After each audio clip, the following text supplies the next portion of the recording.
can you fix a leaky gas tank with only, you can't read that, but it's a JB Weld steel stick? Well, we're gonna find out. So I have here two things. One is a steel stick and one is a Suburban with a leaky gas tank. I started to notice a gasoline smell when I was near the back of my Suburban, and I honestly thought that it was one of the hoses on the top, but it's not.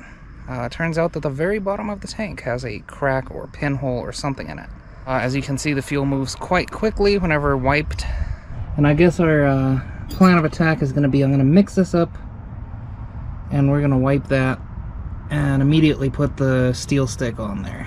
So I've actually jammed some JB Weld in there. If it holds, it holds, right? Whenever I wiped the tank on this thing, it got considerably worse. So I was kind of hoping that this would work. And it sure looks like it's gonna work. So now we're gonna let that dry for, I don't know, an hour.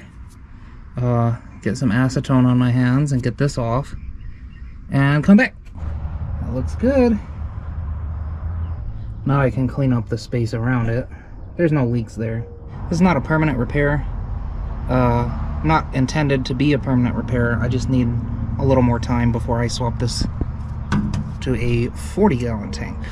So I guess the answer is yes, you can fix a leaky gas tank with JB Weld steel stick. I do recommend the steel stick or anything putty-esque because you can kind of jam it and blockade the hole and make it easier to repair.